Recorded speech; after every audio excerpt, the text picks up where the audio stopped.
जगत में प्रत्येक व्यक्ति को किसी ना किसी प्रकार की निर्बलता अवश्य होती है। जैसे कोई बहुत तेजी से दौड़ नहीं पाता तो कोई अधिक भार नहीं उठा पाता, कोई असाध्य रोग से पीड़ित रहता है तो कोई पढ़े हुए पाठों को स्मरण में नहीं रख पाता। ऐसे अनेकों उदाहरण और भी हैं। क्या आप किसी ऐसे व्यक्ति को जानते हैं जिसे सब कुछ प्राप्त हो और हम जीवन की उस एक निर्बलता को जीवन का केंद्र मानकर जीते हैं? इस कारणवश हृदय में दुख और असंतोष रहता है सदा। निर्बलता मनुष्य को जन्म से अथवा संजोग से प्राप्त होती है, किंतु उस निर्बलता को मनुष्य का मन अपनी मर्यादा बना लेता है। किंतु कुछ व्यक्ति ऐसे भी होते हैं जो अपने पुरुषार्थ और श्रम से उस निर्बलता को पराजित कर देते हैं। क्या भेद है उनमें और अन्य लोगों में?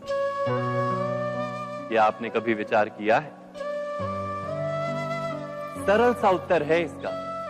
जो व्यक्ति निर्बलता से पराजित नहीं होता, जो पुरुषार्थ करने का साहस रखता है हृदय में, वो निर्बलता को पार कर जाता है। अर्थात निर्बलता अवश्य ईश्वर देता है, किंतु मर्यादा मनुष्य का मन ही निर्मित करता है। स्वयं विचार कीजिए।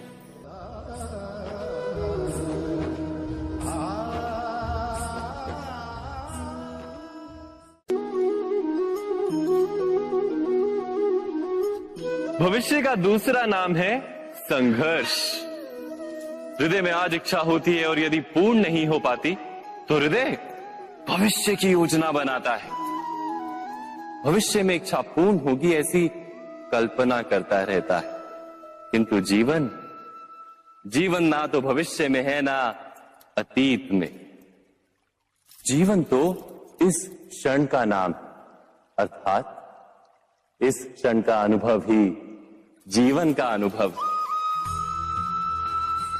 पर हम ये जानते हुए भी इतना सा सत्य समझ नहीं पाते। या तो हम बीते हुए समय के स्मरणों को घेर कर बैठे रहते हैं, या फिर आने वाले समय के लिए हम योजनाएं बनाते रहते हैं और जीवन जीवन बीत जाता है। एक सत्य यदि हम हृदय में उतार लें कि ना हम भविष्य देख सकते हैं, ना ही भविष्य निर्मित कर सकते हैं, हम तो केवल धैर्य और साहस के साथ भविष्य को आलिंगन दे सकते हैं, स्वागत कर सकते हैं भविष्य का। तो क्या जीवन का हर पल जीवन से नहीं भर जाएगा? स्वयं विचार कीजिए।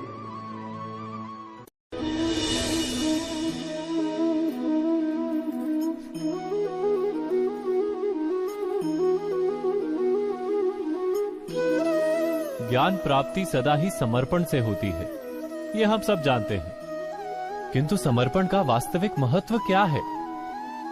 क्या हमने कभी विचार किया? मनुष्य का मन सदा ही ज्ञान प्राप्ति में विभिन्न बाधाओं को उत्पन्न करता है। कभी किसी अन्य विद्यार्थी से ईर्ष्या हो जाती है, कभी पढ़ाए हुए पाठों पर संदेह जन्मता है और कभी गुरु द्वारा दिया गया दंड मन को अहंकार से भर देता है। नहीं, क्या ऐसा नहीं होता? न जाने कैसे कैसे विचार मन को भटकाते हैं और मन की इसी अयोग्य स्थिति के कारण हम ज्ञान प्राप्त नहीं कर पाते। मन की योग्य स्थिति केवल समर्पण से निर्मित होती है। समर्पण मनुष्य के अहंकार का नाश करता है।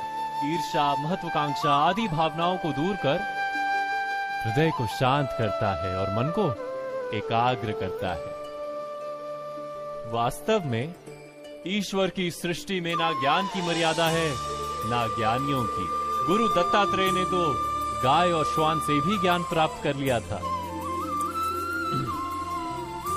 अर्थात विषय ब्रह्म ज्ञान का हो या जीवन के ज्ञान का या गुरुकुल में प्राप्त होने वाले ज्ञान का, उसकी प्राप्ति के लिए गुरु से अधिक महत्व है उस गुरु के प्रति हमारा समर्पण।